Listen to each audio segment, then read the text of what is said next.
You have been told the Great Depression started with a stock market crash.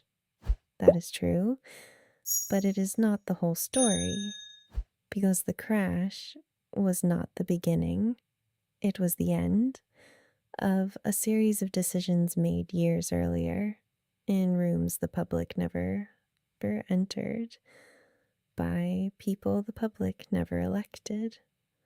And almost none of that is in your history textbook. The year is 1927. The US economy is booming. Stock prices are rising. Credit is cheap. Everyone wants a piece of the market. Factory workers, farmers, teachers, people who had never owned a single share in their lives. Banks are lending money to buy stocks. Brokers are lending money to buy more stocks. The entire system is running on borrowed confidence, and at the center of it all sits the Federal Reserve, created in 1913 to stabilize the American economy. It is about to make a series of decisions that will instead detonate it. In 1927, the Federal Reserve deliberately lowered interest rates to help Europe, not America. And that single decision lit the fuse. Here is what that decision did. Cheap money flooded into Wall Street. Stock prices surged beyond any rational connection to real value. Speculation exploded. By 1929, the market was running on pure momentum and borrowed money. On October 24th, 1929, Black Thursday, the selling began. Not because the economy was suddenly broken, but because enough people, at the same moment, stopped believing it wasn't. Within days, billions of dollars in paper wealth simply ceased to exist. But here's what your textbook leaves out. The crash itself was survivable. What turned a market correction into a decade-long depression was what happened next. The Federal Reserve raised interest rates during the worst financial crisis in American history. They made borrowing more expensive.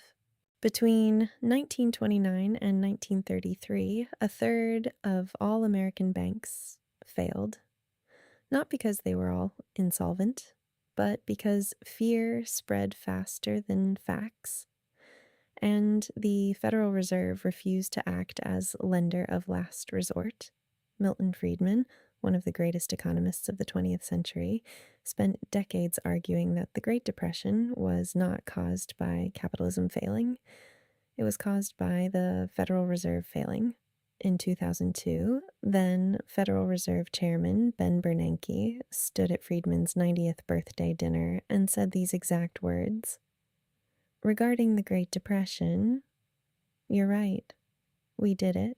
We're very sorry. We won't do it again. The most powerful central bank in the world admitted responsibility 70 years later at a birthday dinner. So, what does this mean for the world you live in right now?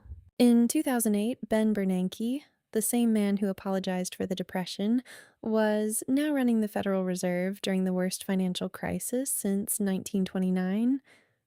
This time, he did the opposite. He flooded the system with money.